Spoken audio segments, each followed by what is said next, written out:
Welcome to day 3 of the North American ESL Pro League. My name is James Banks. As always, I am being joined by Natu as we go and take you through today's games and break things down as it comes. Natu, how are you feeling, my bro? I'm good. Apart from the cold that I've been trying to survive the last 3 weeks of my life, but you know, you have to make ends meet, make things work. Well, hopefully you survive a little bit further. We're nearly there on the home stretch of this week. We're making it work.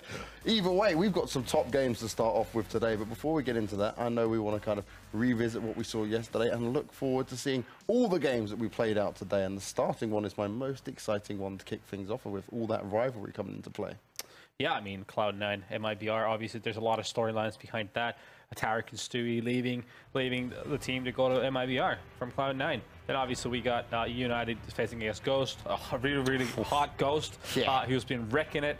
We can talk about them being the I think they're at the top of the ladder right now. I'm not sure, but I think they are. Between them and Renegades, together with Renegades, played more, yeah. Obviously now we get to see Liquid for the first time in Pro League. That's always cool. Luminosity, a team that's been slightly underwhelming, but they'll get another opportunity here playing against the American Heroes. Yeah, about to say, you're playing against pretty much the best team we've got at the moment, the most well-rounded team in Team Liquid, but that is an exciting one to end it with as well. Yeah, for sure. I mean, I think the one exciting thing for me for that match is just Twist.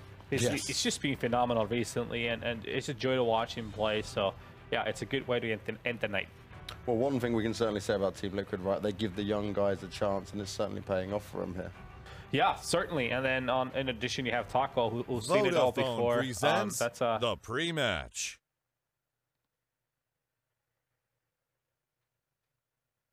All right, ahead of our first game, before Natu can finish what he's saying, we were enjoying a bit of Team Liquid conversation, but we're going to move things over swiftly and sharply because we are a little bit behind where EU finished later. Space Soldiers and Astralis doing what they seem to do best and play well online. Just decided to go to outer space and delay us. Yeah, just out of the realms of possibility, right? But yeah. Cloud9, made in Brazil. We're starting with Inferno. Now, made in Brazil, they've not looked in the best shape, I would say, right? Not to the standard that we would usually expect them to play at. While Cloud9 is very similar, but they've made a lot of crazy changes. Sticko was in there first. Now we've got Flusher. Golden's being the in-game leader. We've still got the 3 core players, right, from the North American roster. But we're yet to see them really deliver to the level we would expect Cloud9 to. I think this applies to both teams, like you kind of alluded to right there. MIBR, I think, might have been a little exhausted from all the tournaments they've been playing recently, and I've had a bit of a slow start. But I would expect them to now start picking it up because you don't want to miss that train towards the road to Odense. Obviously, the finals of the Pro League. So here we see some MIBR results. They obviously lost to Ghost 2-0. Not something we expected, but that actually did happen. And then they played their friends in Luminosity, their Brazilian friends. And finally, obviously on Overpass, it kind of looked dicey. And I was, before the game, we were talking about this, that MIBR should have that handy. But then, obviously, it became quite a dicey game. On Mirage, however, MIBR finally got their engines going. And it was a rather one-sided affair, apart from maybe a little slow start to the second half, but in the big picture, MIBR was definitely the better team.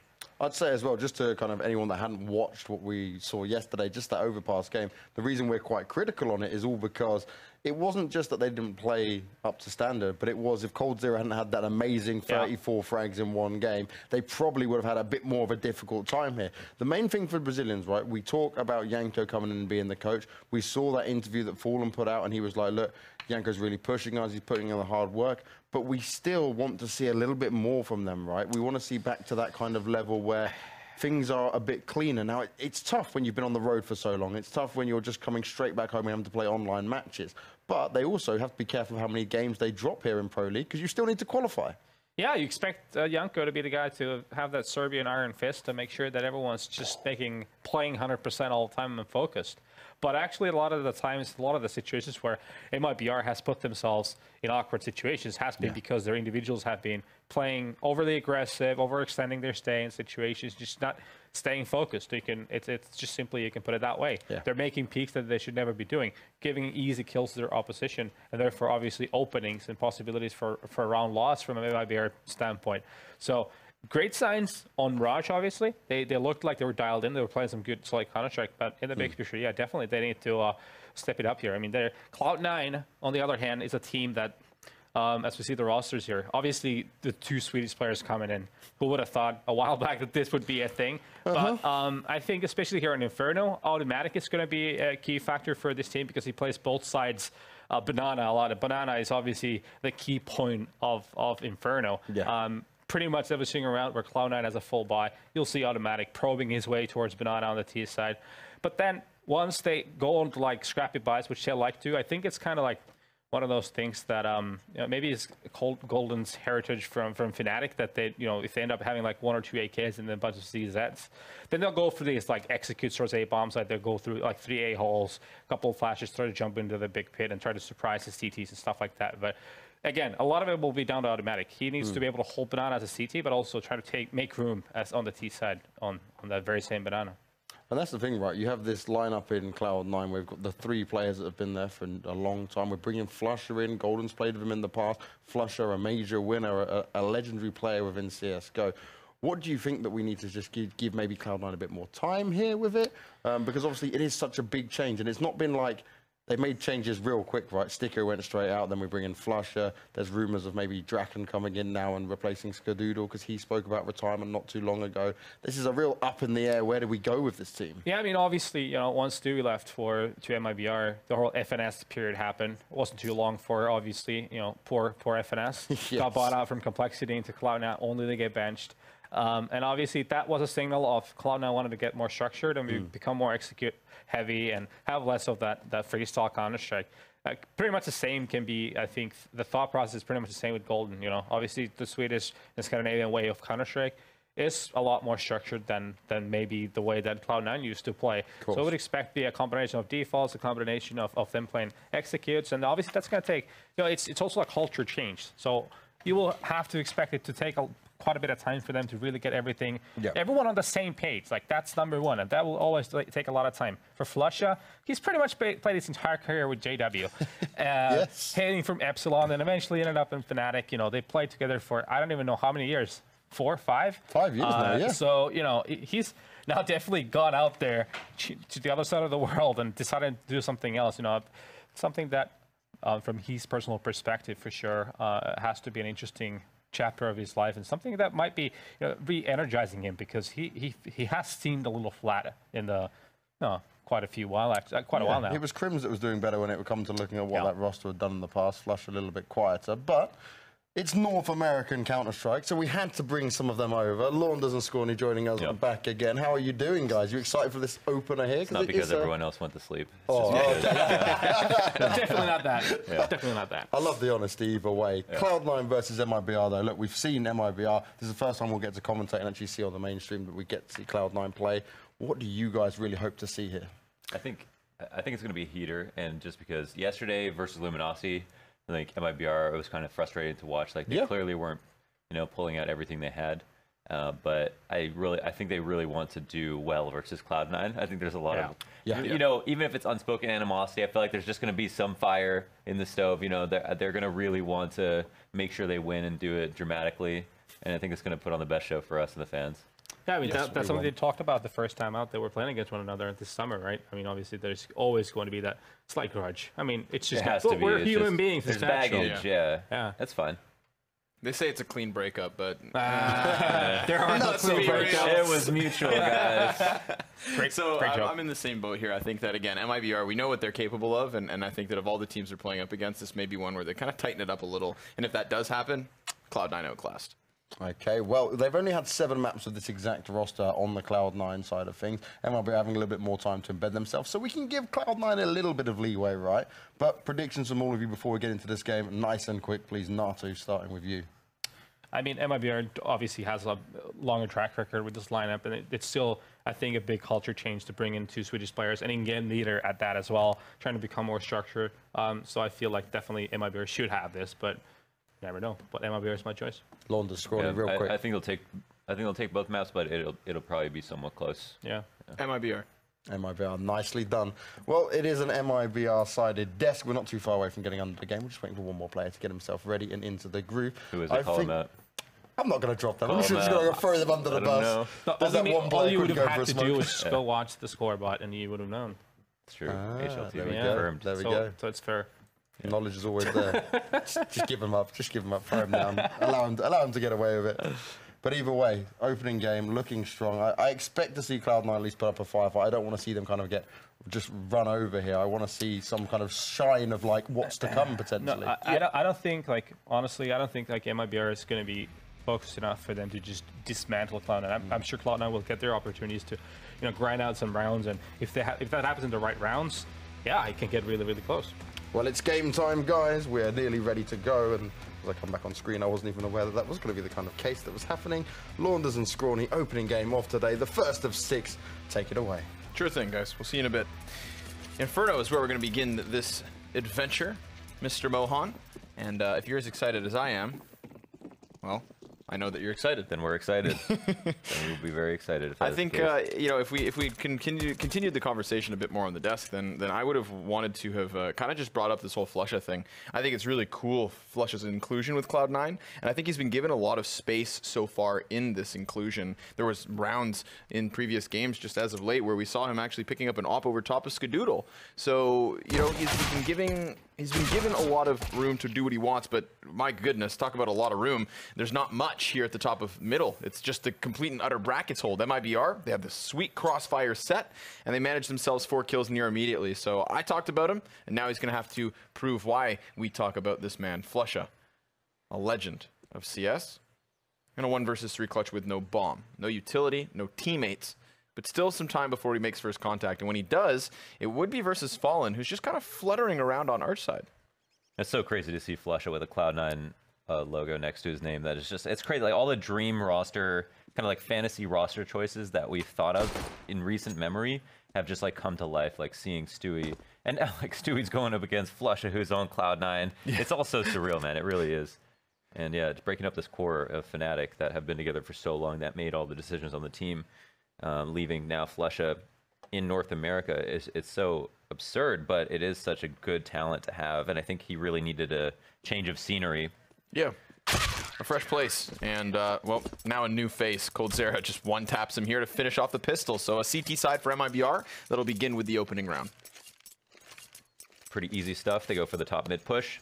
They get crushed by the bracket crossfire. It's actually a 3-man setup. Tarek instantly gushing 2, no problem, and nobody makes it anywhere there. They don't get to. I think they wanted to go for Arch. They assumed that it wasn't going to be an overstack towards mid. They decided to go up dry. They saw how many, they had a feeling about how many people were going to be playing that close up. They almost certainly would have smoked out the right or left side. Now Flusha leading away with the CZ. Good spawn immediately. Neutralized by Stewie and his MP9. It's a quick shutdown. And then it's an expedition from Stu down the side of Banana. He's going to be trying to find something further, something more, with a cover over the shoulder as well. This is going to be a nice little 2-piece. MP9s, I feel like, are already a good weapon, but once you start putting them into this proximity, they can be even all the better. But, whoops, automatic. 2 headshots, 1 bullet. Collateral deeks are rare enough. Normally you'd love throwing seeing a team kill in there. Yeah, those are normally a great feeling, but that one comes with a bit of a sour taste. He upgrades guns at least, right? At least someone benefited. And Skadoodle with some further damage here as they feel out that B site, but knowing, of course, with no control inside of middle, that flank, such a possibility. And sure enough, it is there. Once they're ready to go, MIBR can pinch this from both sides, but there's actually a bit of disjointedness. If Cloud9 can get these 2 kills really quick, then we may even see a bomb plant. But they're going to have to move now, 35 seconds up. Just spamming through is a good enough way to stop bomb, and now poor Ska is completely overwhelmed. He should be dead, but he's still up. Still standing for a little bit longer. Now that he's being wrapped from Banana, you know it's over.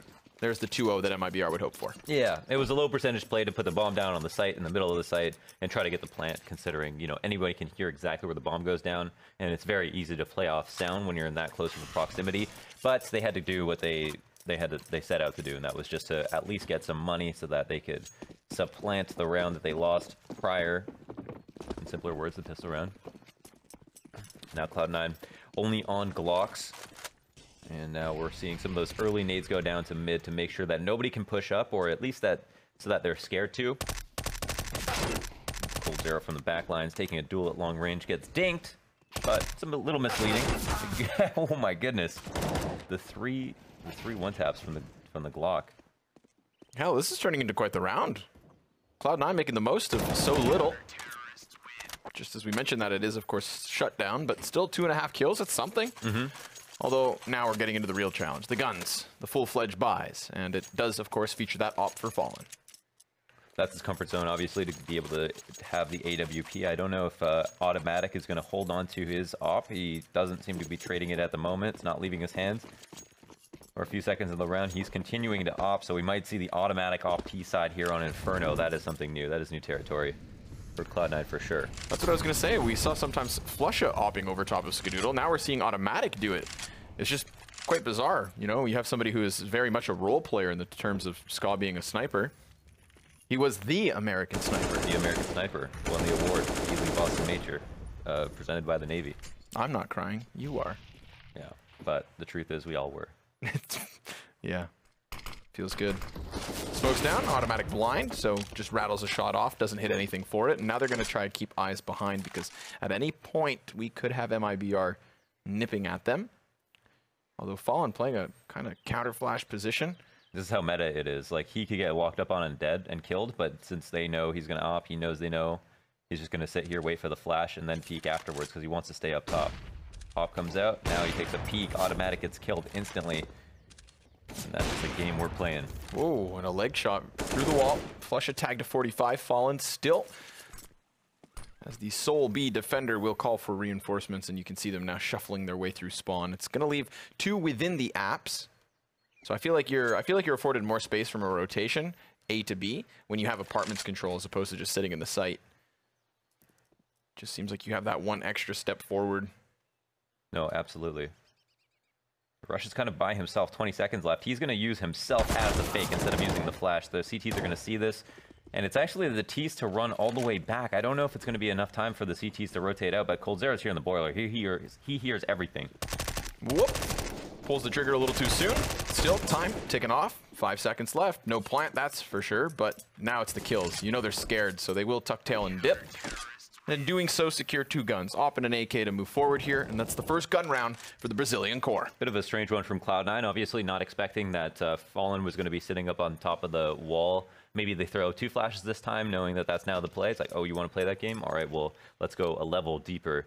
But even past that, when they had Rush go up to top mid and just die, I was surprised that they didn't use that to run to B. Maybe they just thought it would be too obvious if they did that and tried to maybe outplay the situation. But the time was burned so far down the clock that even with 2 alive, they didn't have time to work the entries. So forced up here in round 5, Skadoodle, actually, sorry, they just are recycling what they had, I suppose. And it's going to be Flusha this time. It feels like Skadoodle might be allergic today. Just moving it around.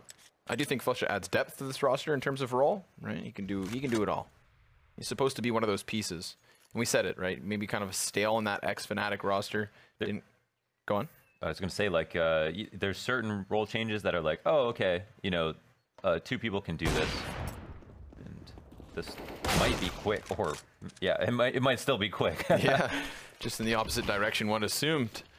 Arch smoked off, so that curiosity kind of killed. Still, MIBR going to have to move 1 man back through spawn in the form of Fallen. 2 of the 3 ops now belonging to MIBR. Fallen dodging shots. He knows players are able to cross. Nothing he can do about that except for try and get around towards coffins, looking to delay this. And he's even just still flirting with these corners, peeking off so quickly that he's just making these bullets miss.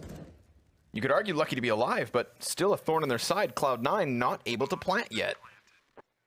They have no utility now that it's finally down. Fallen easily spotted, as I'm sure his barrel kind of came around the corner. And now Flusha continuing to try and take down targets. Nice little small flick. Good minor readjustment. And then the third one, too. That is 4 frags for Flusha here as Cloud9 win a round. That was something special. You don't typically see an off shot that nice, especially from a player who normally doesn't primary with it. But I'm sure he's been hopping in the DMs and is that guy with the AWP. Yeah. Knocking out all the riflers, making everybody extremely mad on Tarek's Frag Shacks. And I'm sure that he's just loving it, too. Flusha seems to me like that kind of person. Oh, yeah. I'm sure he just revels in the misery of others. You can see the smirk on the side of his face. That's how you win majors.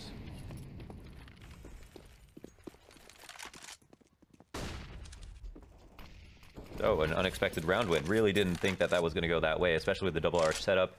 but they didn't get caught off guard. Now Cloud9 have a dog in the fight. AK to clear top banana. But I was gonna actually no, I'm gonna wait for the eco round to talk about that. But that is an interesting talking point with roster changes and role swaps. Yeah. And who's good at what. The point you were gonna make up with before they kind of exploded into the archway. Yeah. I'll be sure to remind you if you don't bring it up. Appreciate that. The smoke down. Cloud9 still trying to find a way into this B site. At least this initial expedition. Just leaving Flusha to his own devices. That's something that I really love to see Flusha with. Space to work. But that's a crucial kill. Nicely done by Skadoodle. Works his way out from the boiler door. Takes one off the A site. And look at the way the MIBR is so incredibly split at this moment. We have 2 teams of 2 on the extremities of the map. I feel like they're almost falling into a kind of, preemptive save position.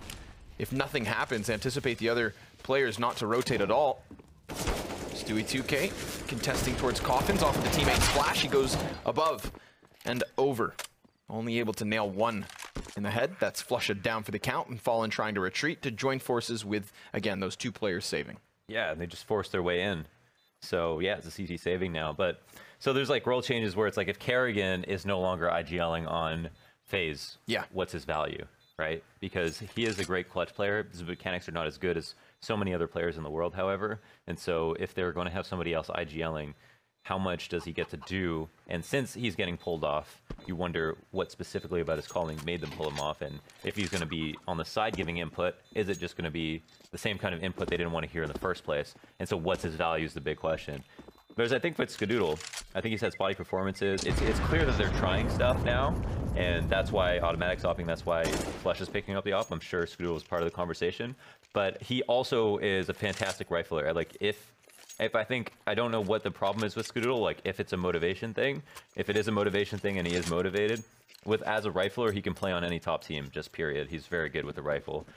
He's just like also extremely talented with the AWP. So you're not really worried to see that him picking up in AK. It still seems like he's got a place in the team. There's a lot of players that can't use any other gun.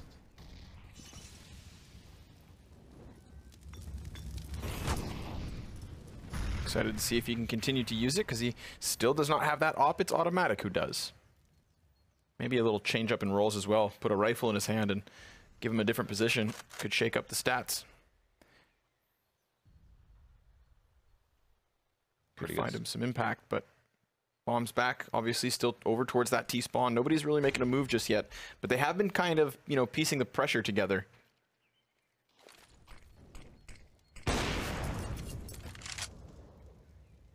Scott was like, if I had an op. Yeah. Would have been a good duel. Very effective in at least clearing out that most closest of corners. Porch no longer occupied, so I think that because of that fallback, it's for this reason Rush now gets himself one step nearer to the arch side. But that's where Fallen actually goes to, so the only reason the sniper is here because of Skadoodle's initial presence, and Fallen's going to thoroughly clear this, knowing that Rush could have walked up, knowing that he gave away that little bit of map control. I like that Fallen takes it back into his own hands in order to regain it.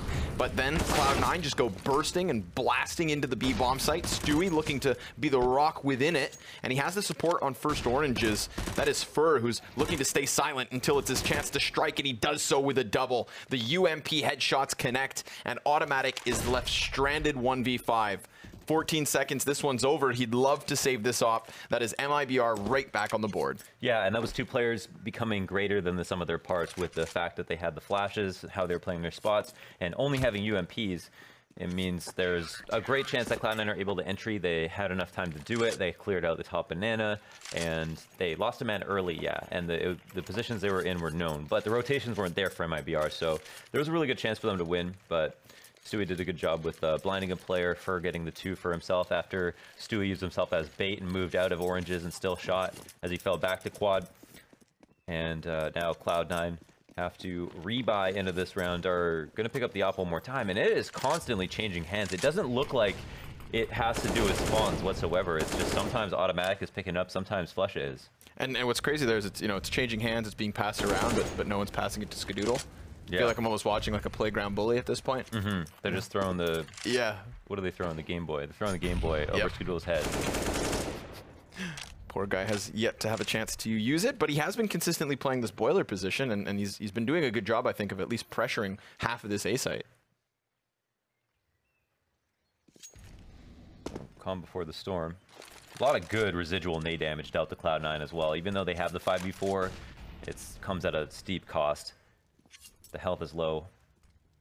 Just means that a lot of players will not have to hit. Everybody can get killed by an M4 bullet to the head besides Skadoodle. One shot right now.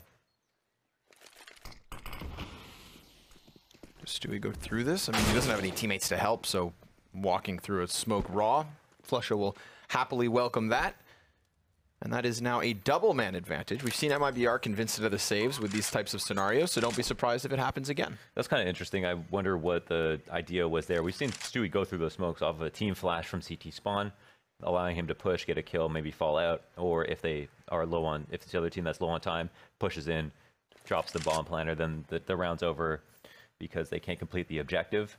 But in that round, as a solo guy, being in a rotator spot, you assume either they're waiting to do as much damage as they can, stopping the rush by spamming through the smoke,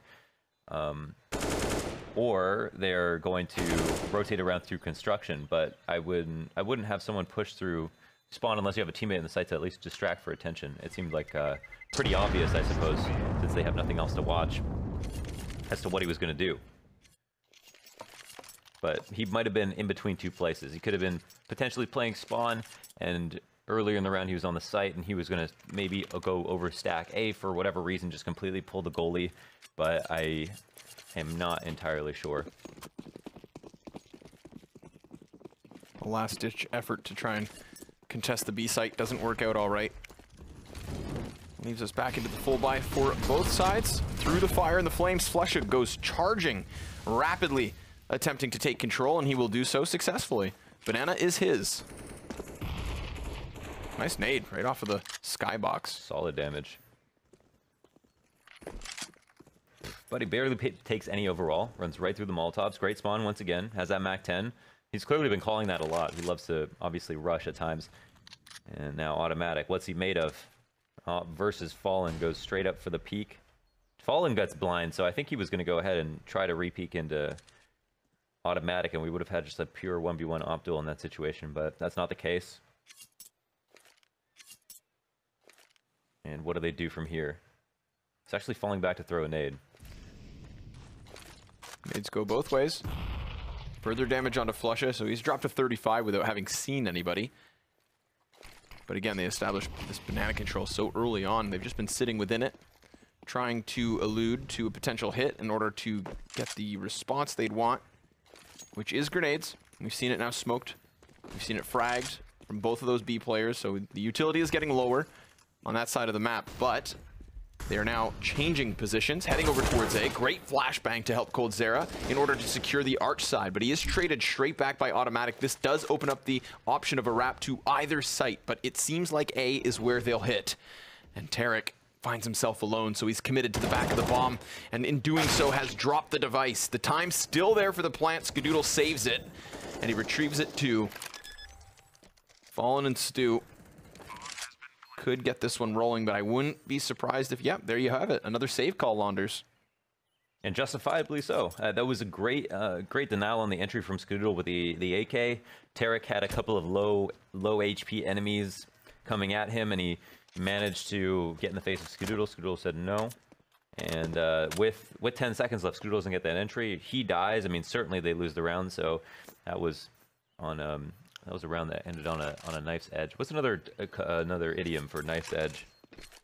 That's a good question. A hairpin? Like yeah, you can say like splitting hairs, trigger, right?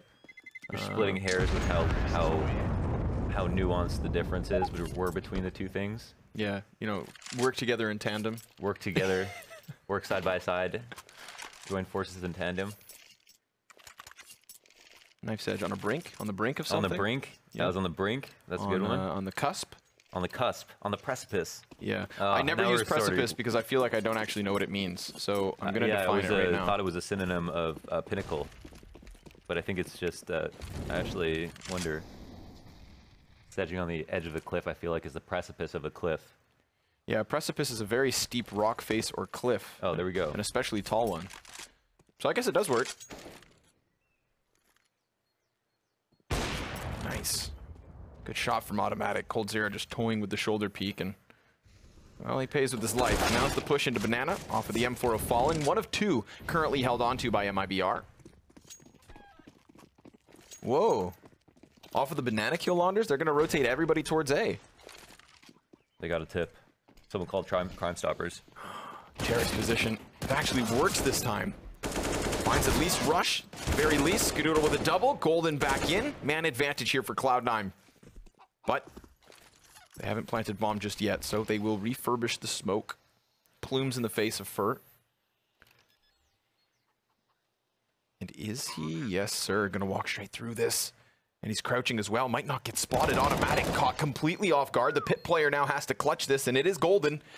There's a kit for the CT, and he swaps over to the op. Fur needs to nail this, but he doesn't know which side the peak is going to come in from. Now he should know. There you have it. A chance, but it's not one that connects. Golden with the clutch, and Cloud9 tie at 5. He clearly played it correctly. He knew that there was a player in Big Pit that had fallen off, and that would have been an easy kill, I think, if he had just nailed that op shot. But Cloud9 get away with it once again, winning a round on the A side with the bomb down in a very tense situation. It was interesting, you pointed it out, the rotate from MIBR was so hasty, and it was so dramatic. They had nobody holding it down, even on even just from spawn, just kind of like keeping the site within arm's reach. They didn't have anything like that, no insurance policy at B. And still, they couldn't lock it down on the rotates into A. Golden this time, the first person to fall. Tries to go very quickly into Banana. Finds Fallen. There was support from the bomb site, but after the fact, we see them fall back and just use the utility to keep Cloud9 at bay. Did you notice Tarek's position last round?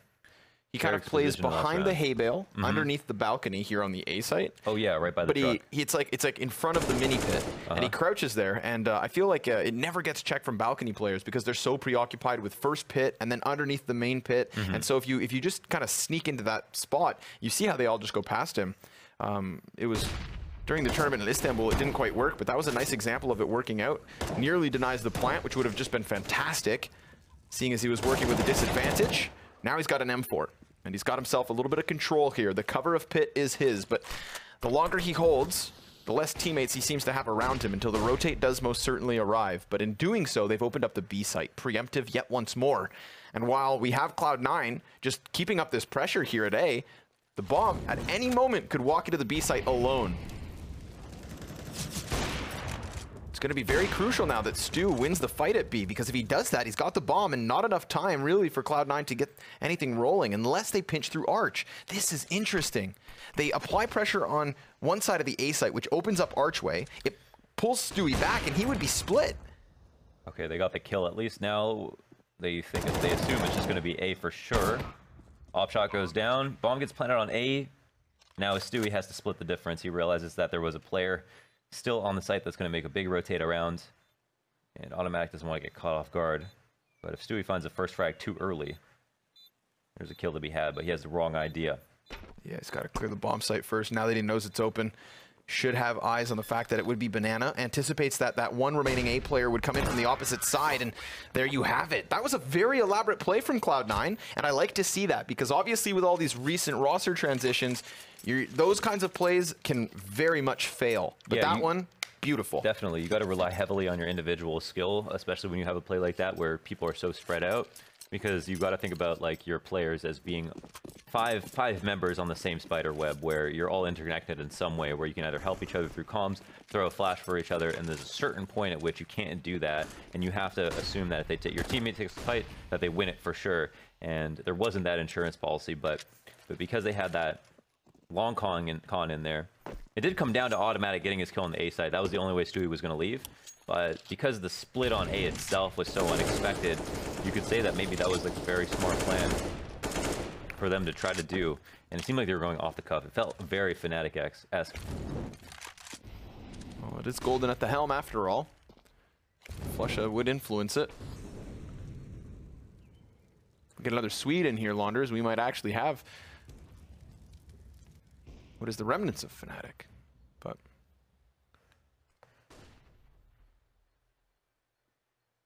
for the time being, it's like an inversed MIBR. 2 Americans, or 3, excuse me. And the Swedish injection. They could put like 3 IKEA Swedish meatballs in the Cloud9 logo. Yeah, right in all the holes. Plug them up. Exactly.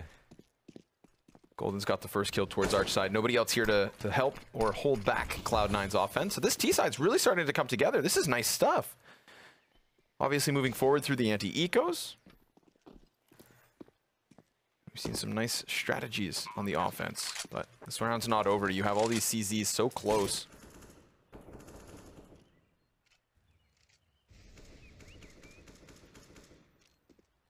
Continuing to keep this site enveloped, but nobody's doing anything. Nobody's making contact. I feel like maybe once that bomb gets closer down towards ticking, we may see these CZs try and get some losses. You'd think the terrorists have to exit. They're trying to bail their way out, and they will. There you have it. 2 crucial kills towards Arch. Expect, I would say, Cloud9 to filter that way. Or it's just the 5-man pit save. God, that's when you wish you had a grenade. One of the CTs dies as well. Yeah, that would have been an amazing grenade. That would have been, imagine 5 frags. Holy smokes. What a sight that would have been. And Cloud9 starts to peel away, looking a lot stronger. It's crazy that they're edging it out in these like late round situations, but they're looking very smart about how they're approaching things. And it's clear that they're resting a lot of emphasis on their individual prowess, and I appreciate that. I think the team is just been one of the shining features of Cloud9 is that they have 5 strong individuals. It's hard to find a site where you can bully somebody, and I think that it's important to try to capitalize on that. Not do too many executes. Really work on strong defaults, and that's kind of where you want to start when building a roster in the first place. Is like, how do you win a default before you go into like, oh, we got cool executes? I think that's a trap that a lot of teams fall into.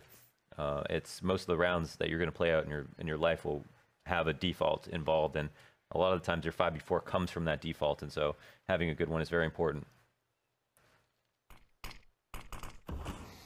Barrow loses vision and his face. Golden, beautiful shot.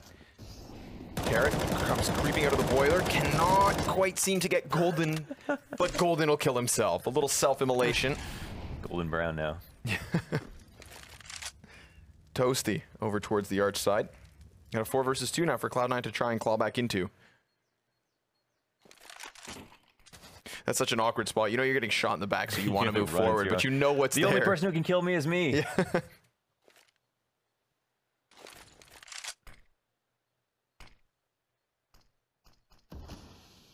Arch smoke to try to influence some kind of rotation, limit the amount of angles that Flusha has to clear. Automatic from the halls, leading with the P250, but he's got an op in hand. I'll assume he'll whip it out in just a moment. Clearly waiting for Flusha to find an opening. Terra could come out with Flusha going too wide in this situation, and maybe he doesn't hit the shot. There it is. Small opportunity now. Jumps right over the bullet. Good one from Automatic, however that managed to work out, but Tarek's got his own op inside of the site. And a no scope for the miss, but the knife is out. Slash. And Automatic still gets past, but the time is what loses him this round. So, here you have it, folks. MIBR robbing one off the clock. Off the clock, yeah. And Tarek knew, like, at that point, he didn't have to do anything but stay alive. He didn't even have to stay alive. He just got killed, so he was fine. He knew there was just not enough time to put the bomb down. But it was a cool idea. They could have, and in these, like, dire afterplan situations, they force MIBR to save with numbers up, so that's kind of interesting as well. Maybe if Flusha gets the 1 kill, they get the bomb down, it's a whole new round. But a lot of these rounds in general have come down to these late round 2v2 situations. Initial flash goes out, but Fallen, most of his vision is blocked off. Oh my god, I don't even know how that wasn't just that straight up headshot. Automatic going down to Fallen one more time. Flusha lobbing a flash over, and it looks like the Fnatic core want to work fast. Yeah, they're going to play quick, get themselves closer to the B site, but despite how fast they may play, they don't have the bomb to actually commit off of this, so maybe more kills than anything else. And speaking of kills, Stewie will nab one. Flusha going to retreat now because they've lost a player per portion of the map. Cloud9 cut down to 2. And in the 14th round with money behind them, they could still afford to throw away their lives, right? You're playing to keep this lead. Yeah, maybe give it a shot, see what happens. Throw caution to the wind. No economic reason to try anything else. It was a good flash. Bouncing hard off the wall, right in the line of sight of Fallen. 36 seconds, the round's not over. No, in fact, if they can get the CT spawn kill, then they're going to go right into the B site, but Flusha looks away at what is like the last possible second. And Rushall, the meanwhile, is still sitting here inside of Moto. Remember, no bomb on him. So now just looking for kills and possibly an exit strategy. Gets himself one. He's flashed up after that. Knows that Stewie's still close.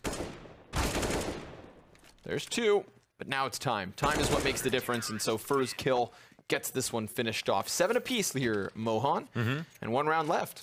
Not sure if the money would have made a difference there. I was thinking could have tried to kill him after time, knowing he can't plant, being in CT spawn in no man's land with no options. But we are in round 15. This game could not have gone off to a closer start.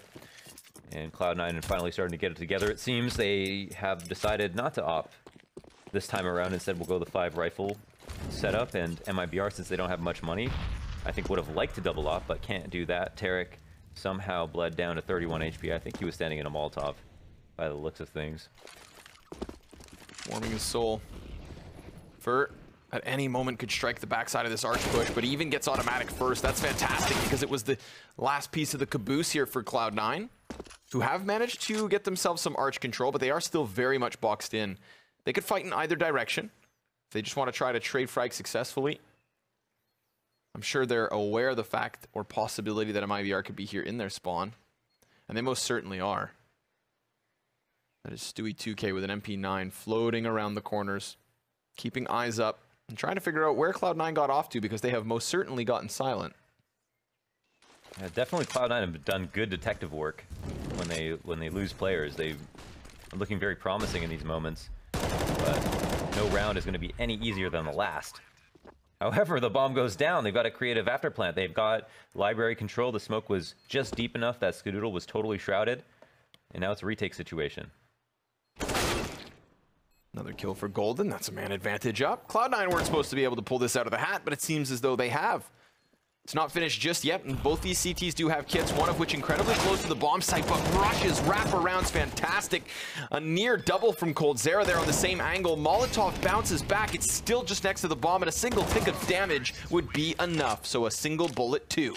That is 8-7 to the favor of Cloud9. That's an unreal round to win, man. Just didn't think that they would be able to do it. Once again, Cloud9 winning a round after not getting the first kill, and I got to applaud their ingenuity, man. They're doing really cool stuff there on an individual basis, and that means the comms are nice. That means the comms are really good, and they're not giving up hope as well. So you definitely like to see it. Now all they have to do is add a little bit more polish, make sure that they're more consistent in getting the 5v4s, and then you have a real threat on your hands. But I like that small decision there by coldzera while he was reloading, to attempt to tap the bomb, even though the Molotov was down with low HP, just because that's the only way he was going to be able to bait out a peek. Yep. And since they didn't know how far the Molotov had spread, they might have doubted themselves. Just pulling out every inch that he can find. Pistol 2, 8-7.5 in favor of Cloud9. Not a scoreline I thought. I assumed that MIBR were going to have maybe 10-5 half to kick things off. Yeah, that's where I would have put it. All things considered. Mind you, I don't think we've had any half so far from MIBR this season that has gone the way I would have thought. You know, it's never been clean. It's never been as clean as I wanted to give them. There's always been a few more rounds back the other way. Obviously, 2 of those matches actually come with losses as well. So most certainly the result I wouldn't have expected.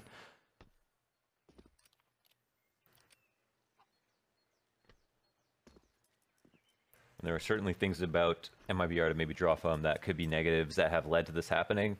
Again, man disadvantage situations, you can't be biased. Like Luminosity, we're able to pull those back too. Yep. But that is something interesting to maybe review after watching the demo back. Oh, Fallen gonna go ahead and smoke coffins. So everyone else just straight up entries. First flash is something, but MIBR, oh boy. They're just going to clear out that site instantly. 2 swift headshots. No rotation out of Cloud9 even close as of yet. The construction's already going to be held by MIBR, and they have more bodies piling into it. The kit's there, sure, so is the smoke, but They haven't even tried to get going, and we're already 1/3 of the way down this bomb timer. So this is a save if I've seen it. That therefore means MIBR immediately tying things up as they switch sides. Looking a lot cleaner too, for sure. Even though that smoke landed nowhere near where they wanted it to. Yeah, these are the pistol round victories that we expect to see from MIBR. Just when they started out the lineup, having a very high percentage of pistol rounds won overall. But again, pistols, who knows how they really work. Some days are good, some days are not.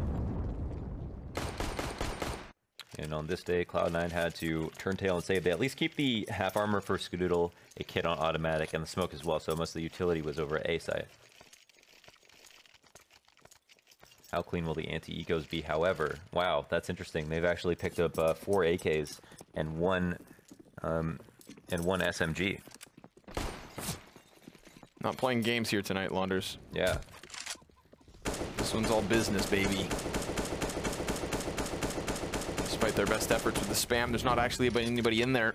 Cloud9 reside outdoors on the A site. 1 player on Arch, and then the double man setup on B, which is currently being contested by Fallen.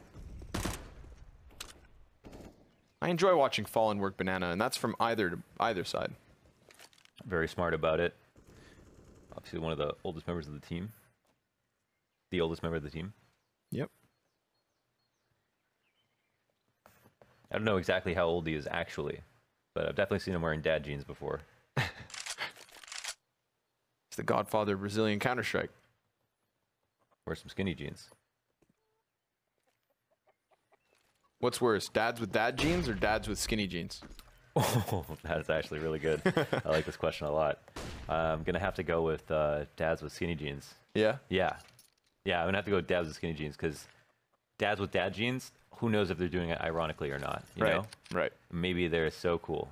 Maybe they're super cool. They just rock it. And that's actually the safest way to play it, is just to always wear dad jeans as a dad. Or you don't actually have to have kids, right? You can just look like a dad. I feel like if you look like a dad, you have to know it as well. I think some people look like dads, don't realize it. It's a market. Take a long look in the mirror. Stewie2K just blown away by Golden. And speaking of blown away, that frag grenade's fantastic. Coldzera so damaged, but all these kills just instantaneous for MIBR. It looked like Cloud9 was going to have a little bit of a stake in this fight. Seemed like they were going to at least continue with some damage, Launders, but nope, that is it. MIBR convert with 4 up, and those 4 AKs you mentioned all move forward. I'm really caught up in this dad with dad jeans question. You're still thinking about it? This is a great question. I like that one. You know it's not ironic when he also has, you know, socks and sandals. Yeah, there are accessories that can give it away for It's sure. a dead giveaway. Socks and sandals, yeah. You ever wear socks with thong sandals? Socks and thongs. No, I don't. We've got a VoIP issue, which again, guys, on the hierarchy of issues is very low, so I wouldn't worry too much. We'll probably get underway in a second. Yeah, don't get nervous. You ever wear socks with thong slippers? No. Okay, good. No, by thong slippers, you mean like flip-flops, right? Flip-flops, yeah, but Right. yeah. No, I'm not. I feel like that's. I feel like that kind of emerged from like the athletic style. Maybe. You know? Sports gangs. I feel like Big no-no, but when I was in college, that's what all the football teams would it's wear. like that picture that Mod tweeted out where he had his like underwear over his head, stretched all the way out. It's worth That's going to gotta check. that's got to put undue stress on your groin. I mean, I feel like that's why he's such a good admin, right? He's been conditioned with that level of Yeah. pressure. He's been put through the ringer. When your underwear are able to stretch onto your head, Yeah. you can do anything. You can admin Counter-Strike. Yep. It's not an easy And job. you too can do production. We got 90 seconds till the action continues. So, Launders, what else are some of your favorite dad fashion styles? We've talked about the socks and sandals. We had just straight up dad jeans. Yeah. Anything else that sticks out to Well, you? a lot of the older man fashion is actually coming back into the fold, like you know, tweed jackets that professors would wear. Yeah. Or I don't know, lumberjack style attire has been taken over by hipsters. I've got the plaid shirt. That's your Hugo Byron shirt. It's been repurposed. It's the Launders shirt. It's Hugo wearing the Launders shirt. Oh, okay. Yeah. It's the other way around. I'm older, so But- I'm allowed to say that. I mean, he's on the EU broadcast. Yeah, he does have a better job than me. That's true. What I'm thinking as well is, what about hats? What are dad hats? Dad hats are the hats that are from the 90s, so like the small baseball caps almost. Okay. We made a dad hat. You remember the hat with the stars on it that we made? That Oh, the was on boxer the store? one. Yeah, that's a dad Yeah. hat. Okay. That counts as a dad hat. What are your thoughts on? There's like trucker hats as well. What are your thoughts on visors? Visors? Yeah. Also come to put on a pair of visors and some ski goggles, walk into the casino with some Gucci slides on, and you have all the clout in the world, my friend. You sit down at any table, no one's going to ask a question. You just start winning. Maybe that was your problem. You didn't bring ski goggles. I didn't to the have to on my visor at home, yeah. I retold the story. I was like, I lost like $2,000 in 10 minutes. And Connor looked at me weird because I was talking about RMB. Yeah. Yeah, you're talking about the local currency, which would probably Hong Kong dollars. Like $300. Yeah, I thought you were just bragging. I was like, okay, Launders, you definitely lost like $200. And he's like, $2,000, guys. Like, okay, I'm not going to call him a liar, but wow, this guy. High rollers. And, well, also low rollers. Cloud9 at the budget table tonight. Just USPs. As vanilla as it gets.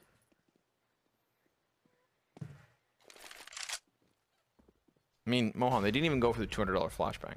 That's so like cheap. My favorite. It's so cheap. And does anybody have extra cash? Yeah, Flush has got a bit to work with. They got thousands and thousands of dollars to get a single flashbang. It's so funny how that's like a lot. I mean, who do people actually pay $200 for flashbangs in real life? I feel like that in real life, it's way more expensive. You'd think, yeah. You'd think. It's so expensive. Whoa. Got a quick push. Obviously, Cloud9 with such limited pieces of the puzzle are going to try to use the quick swarm strat. And MIBR, they welcome that with open hands. Sure, Tarek survives with 1 health. Could have been a casualty of war, but nope, not this time. 5 up. Moves forward with his AK and his armor on top of it. So this is a great position for MIBR to be in. You can see the amount of money that they reinvest here. $1,900 total for the team. That's all it costs. And if they're able to win this one, we are talking. But it's, of course, the gun round. So things go from easy to hard. A very salient point to bring up that stat line about just how little economy they had to reinvest because of the saves. And now we're going to see MIBR on their first T round of the half. Slight lead at this point. Not enough to take it over the line or to even threaten Cloud9. I feel like this is very familiar territory for any team to have to try to come back from. So 4 smokes in hand for C9. And a very similar, very typical passive setup on the CT side. A couple of players spotting for information on top mid. There's not a lot of B presence though, and you know this Banana just gets so crazy in high stakes matches, and we just don't see it get played with the same level of meticulousness in some of these matches in Pro League. I feel like.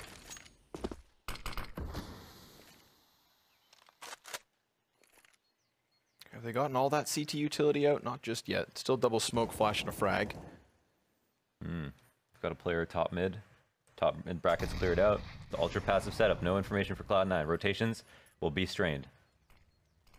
It's just gonna have to rely on the aim. That last smoke's out now at the B site. Automatic, using his flashbang, just kind of caught in the half wall. Stewie thought he had the kill, but goes back for second servings. Flusha, gonna get glocked if Stewie has something to say about it, but not gonna charge through. Tarek takes the high ground, Flusha takes the rotation. He will find safety and sanctuary inside of the church. Pray to your maker, because on 12 HP and a lot to lose, he's going to need some help, and it's not going to come in the form of teammates. Look at the stagnant positioning from the rest of Cloud9. They still have pit control at A, 2 of which reside inside of spawn. This is more so, you know, kind of saving Private Flusha, but he's doomed, Mohan. Just like in the movie? Yeah, pretty much. No spoilers. No spoilers, of course. There you go. He's cleared, and that's 3 CTs to save. I mean, we saw MIBR do this on their CT side, so I don't think it's all that much of a surprise. We always emphasize the importance of utilities on this map. And therefore, they'll be able to afford them. Those are great chain flashes that came out. So Automatic got double blind, even though I think his teammate from Coffins, who was flashed for him. So still here, he turns one more time, because he knows that that second flash comes out, and that's the only reason Automatic is totally screwed, doesn't even realize it. And that's something that MIBR have been doing a lot more. It's something that people talked about in Counter-Strike. Like, I remember an interview from Freiburg in like 2014 talking about running up Banana into the site half blind, just so that you can create space, you don't get caught in the choke points and naded. And now it's starting to come back and become more standard, where they're timing flashes, so someone runs out and they're not even meant to fire. They're just meant to keep running and just pray that the flashes come through, and it seems to be working out really well. Tarek, the front runner here inside of balcony. Off of the flashbang, he goes out. Second man clears him. That's beautiful. Tarek just charges past the balcony player, fixates on the man just beneath, and then Fur gets the job done. So it goes to a T. Everybody had their job, and everybody on MIBR just pulled that one off, and you see how quickly the CTs do crumble. Cloud9 dissipate. Yeah, it's a fairly simple strat, and they had a player on balcony. They were ready for that in the setup, but Rush, you know, can't finish that first kill, and that makes it so much harder because the guy he almost kills is the guy who kills Skadoodle. Yeah. Skadoodle is just trying to pick up the slack to trade Rush, and then they both die and don't get kills. So, you know, Rush really needs to get that kill. Unfortunately, couldn't do it. And to be fair, check out the HP. 26 for Tarek, 28 for Fur. I mean, a couple more bullets into each of them, and that is the entire push shut down. Yeah. So a very minimal difference decides the outcome of that round. Definitely. And could decide the outcome of this one because the money's not the best for a full buy. Anticipate a 13th round here from the Brazilian core. If you think on paper, they have the crossfire that you would want if someone comes out of halls, but the flash doesn't blind them. No, exactly. And then they still don't get the kills. So they couldn't have asked for a better setup, to be honest, and they couldn't complete it because it comes down to that spray sometimes. Comes down to the damage game. You can get as fancy as you want. Fantastic footwork, but when you take a punch to the mouth... Everybody's got a plan until they get hit. Uh-oh, automatic move. 18 HP. How do you even survive? By sprinting quickly into the nade. The 1-2 combo gets it done. They know that Flusha's back there, and he still is. He's got nowhere to go. Needs another Deagle headshot, and he's trying valiantly to hold coldzera back. In fact, MIBR a little wary now because the reinforcements come in. They've been scared off from a weakened Flusha who walks into his death. They just needed Papa Fallen to help the Cubs fall back into the biggest bear. For wrapping around from Arch side as well. They know that Rush is somewhere, but they've had no inkling as to where exactly. So I wonder if they check this thoroughly. Is he in that spot? No, he's in small pit. Okay. Yeah. Instantly gets taken out. But there was a good. That was the reason that Fur was able to get that far is because there was so much going on Banana, and he really just has to look at the mini map and see that this is kind of just a prolonged engagement that was supposed to be my teammates clearing out B so that we can easily go up, and then once he sees that there's numbers on Cloud9 and there's like most of the players are definitely at B, hey, let me go ahead, walk around Arch, goes ahead, catches the rotator, cleans up the round at the end as well. But we're back on a bye. Cloud9 still haven't got around from the first half. Fallen's in between two fires and hits a nice flick. Loses him his life, but still nice. Softens up the B site. And all the while, Cloud9 still maintain that three-man core towards A. Feeling it out is Fur. Skadoodle close right. Oh boy, be careful. He's playing around with his utility and he has nobody else here to trade him. So Skadoodle, gotta be cautious. Realizes now that MIBR do have the potential of this mid control. Very easily transitions into the Arch play too because there's nobody there to hold Fur back. And if you give him space, he's gonna try to kind of creep into all the nooks and crannies. And by doing so, he now has his hands on CT spawn. And Automatic's gonna be pinched from two directions. It's really the A site that's the biggest issue for MIBR. Yeah, so the one player who's in apartments needs to go back to Banana so the bomb has an escort, and the CT player can take his time because Automatic knows where he is. Now Automatic stuck between a rock and a hard place and tries to walk back through the smoke but can't get it. Leaving just Rush in the 1v2. Does he play for this? He's got everything to save. Full belt utility, kit and armor. First, posted up. Great shot with the AWP and an excellent round from MIBR. This was close until we switched sides. And that's something we've been seeing from MIBR, right? I feel like Astralis will do this too at times. It's like, you know, you have to sit back on CT and just kind of wait.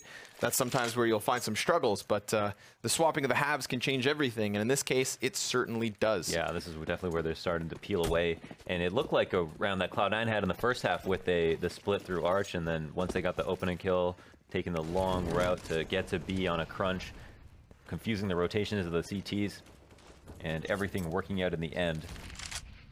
So, might be one of the closing notes of the game.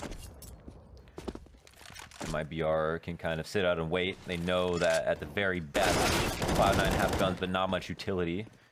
But there is an opening frag on a very important player.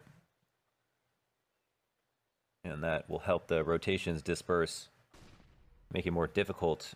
A lot of what MIBR were doing in the previous rounds was predicated on the B pressure going successfully so that they could explore around Arch. And now that's not the case. Triple Arch right now. Fallen still manages to kill Skadoodle. Does not expect Rush to be so close. So still the man advantage maintained for Cloud9. Golden gets himself within the pit. Tarek's gonna fall downwards, and he's not supposed to win that duel, Launders. Neither is Stewie. There's no deaths here for MIBR as they just envelop this A site. They could plant right here and now, and Automatic not gonna be able to stop it because there's a smoke in his face. So what's the play? You could boost a man up and over. Fur would be directly beneath. He's looking up for the boost on the other side of the smoke. We'll see if the gun sticks out in Automatic's face or not. Gets wind of what's going on. It's still a 2 versus 2. Bomb's halfway gone, and therefore they're not going to try to push their luck. Or are they? It's just weird. They're kind of leaving, coming back. Second thoughts, hesitations. Okay, just trying to hold for rotations, catch anyone going into pit. It's not going to be a player to give him that kill, but that's a nice way to do that. Appreciate that nade for sure. Tarek, it's going to be low, yeah. Automatic dies. Oh, that's a good win. It's a small win. It's something. Yeah. MIBR still on match point perpetually for 7 It's rounds. funny. He could have just ran out Arch into CT spawn, but instead he tries to go middle. Gets stuck there. What are the ramifications of his death? He has to rebuy this time. We've got Ska on an MP9. I mean, he's being screwed. Not only is he not being given an AWP, as it just kind of gets passed between Automatic and Flusha. He's got the best nades in the game, actually. I think a lot of people would agree that on Cloud9 he throws the best grenades, which is so weird for an Opper to be, like, even think about having to use grenades. It's probably made his role a lot more difficult than it needs to be, but... like you're saying, he's forfeiting having a better gun even. Yeah. Important to use those utilities, and important for things to go smoothly, which they just have done. 3 kills from Cloud9, make it a 4th. This match isn't over yet. It is obviously 7 map points to the favor of MIBR, but this time Cloud9 just closed them out. Attempted duels all across the map. Nice shot from coldzera. There's another B defender still. Remember, Cold does have bombs, so if that flash was fantastic, then maybe he cuts it down and plants, but that is not the case. Flusha denies him entry. And a 9th here for Cloud9. 6 more to go, and a double op setup from the CTs. Yeah, 6 rounds of difference, 2 ops in hand. Definitely a solid round overall, and again, it starts with winning banana control. Even though in that previous round, I think that did go well for Cloud9, they ended up falling afterwards. It's been a very important part of the round where I don't know what happens if it goes 5v5, 40 seconds into the setup phase and nobody gets a kill on banana, who is favored there. But it certainly feels like a lot of the early action will lead to the same results in those last remaining seconds. Oh, that would have been a nice kill. Somehow it's a wallbang. Can't manage it. A little bit of a highway robbery.